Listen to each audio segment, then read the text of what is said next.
spiritual power, and then there is the power of the Spirit. Hi, this is Barry Phillips with 10-Minute Torah, day number 4, the Torah portion of the era, which means, and I appeared. Let's go to Shemot or Exodus chapter number 8 and begin to read again with verse number 1. Yahweh spoke to Moshe, "Go to Pharaoh and say to him, Thus said Yahweh, let my people go so that they serve me. But if you refuse to let them go, see, I am smiting all your border with frogs. The river shall swarm with frogs, which shall go up and shall come into your house, and into your bedroom, and on your bed, and into the house of your servants, and on your people, and into your ovens, and into your kneading bowls. And frogs shall come up on you, and on your people, and on all your servants." And Yahweh said to Moshe, "Say to Aaron, stretch out your hand with your rod over the streams, over the rivers, over the ponds, and cause frogs to come up on the land of Mitzrayim." So Aaron stretched out his hand over the waters of Mitzrayim, and the frogs came up and covered the land of Mitzrayim. Now notice the next verse. And the magicians, this is the magicians of Pharaoh, did so with their magic and brought up frogs on the land of Mitzrayim. Two operations of two different kinds of power are taking place here simultaneously. That is, that the power of Yah has been produced by speaking the word. Speaking the word announces the evidence of Yah's power in the earth. Think about that. All the way back to Bereshit or Genesis 1. Yah's spoken word produced the power of Yah in all of creation and on earth in particular. So we see here that Moshe walks in. Pharaoh's not impressed. He's not going to let the people go. Frogs come up on the land because Moshe tells Aaron to hold out the rod, and because Moshe said so. He said so because Yah said so. The magicians are, at least in appearance, able to replicate this feat. Let's put it that way. This event. Did they use Yah's power? Well, no, they didn't. They used spiritual power. Just because something seems to be what we would call supernatural, out of the ordinary, does not necessarily mean that it is the power of the Spirit, that is the Spirit of Yahweh our Elohim, that is bringing the event to pass. In the last days, great deceptions will be taking place. We have been warned about this, Matthew chapter 24, the writings of Rav Shaul in 1st and 2nd Timothy, both of those have chapter 3 to speak of. Kefa, or Peter, wrote about this, as did Jude, or Yehuda. And so over and again, we find that there are those with deceptive doctrines, deceptive words, deceptive means, operating in deceptive power. And the deception is not just aimed at the general populace at large, but at times against Yah's people in particular. So Yeshua said that he would shorten the last days, lest even the elect, that's you and I, lest you should be deceived, because the deception is going to be at an incredible level. The key is to discern what is the root and the source of the power that we're looking at or seeing the demonstration of. Is it just spiritual realm power? The power of the Spirit.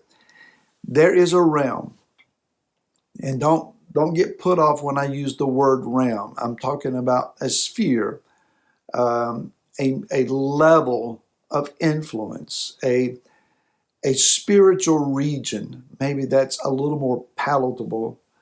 Don't want anyone to misinterpret that I'm going New Age here, but in a realm or a spiritual region, there is a lower region that is not necessarily lower in geographical location of the heavens, but lower in substance and power, a realm that the rabbis refer to as the realm of angels, demons, and souls. This is a very soulish area. It is where spiritual warfare would be taking place. This is where the messenger who came to Daniel in chapter number 10 describes the warfare that he had for 21 days resisting the prince of Persia until Michael came and aided him.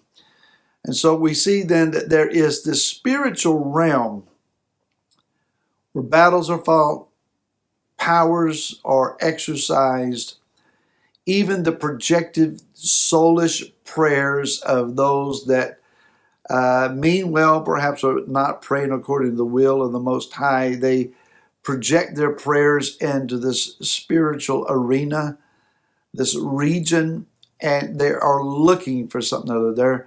They're praying for their own carnal desires to be realized. They're seeking to manipulate and control people through their prayer lives. Unfortunately, that does happen. And so it would seem then that the magicians from that region, that area, that arena, are able to derive by some means of what we would call magic. It's demonic abilities or demonically enhanced abilities that they are to, it would appear, replicate these frogs. It's interesting that when it came into the lice in the next part of the flies, they can't do that. They can't replicate those things. So they have limited power. Where it's interesting for us then is that Yah says, or Yeshua said to us in Acts chapter number 1, verse 8, you shall receive power when the set apart Spirit has come upon you. That's the power of the Spirit. That's legitimate power. That's working, enabling, dynamic power that is sourced not out of our own conjuring up something, singing songs enough that we get to feeling spiritual in our surrounding. We're not talking about goosebumps on the flesh or even the hair standing up on your neck or your head or your arm. We're not talking about physical jerkings of any sort here. We're talking about people who have confidence in the spoken word, that they hear what Yah says and they speak what Yah says, and the spiritual power makes connection that comes from the Ruach HaKodesh who dwells within us, and the need is met, the life is changed, the issue is resolved. But again, we're not conjuring up physical feel-goodness, if there's such a thing. That has happened. We feel like, if we go back and we sing a certain melody or a certain list of songs, if we get all worked up, quote unquote, if we all get super spiritual in our estimation of things, then the power of Yah has shown up and now something's going to happen. No, it either does or it doesn't. Yah either works or he doesn't. And I think sometimes we fail to see the demonstration of his power because we're counting on the arm of the flesh, looking to operate in the spirit. And the two are not compatible. In the book of Revelation, chapter number 16, we see that out of the mouth of the beast, the false prophet, that there comes forth these spirits, these frog spirits, as in their appearance. 3 unclean spirits, and their message, their prophecy is to deceive the rulers of the nations to go to Megiddo, and they are being brought down there to their own destruction. They believe that they're going to overturn Israel. But Yah is going to rise up and protect Israel. But these demons deceive. That's what they do. Yah has the ability to do the miraculous, and he is doing the miraculous.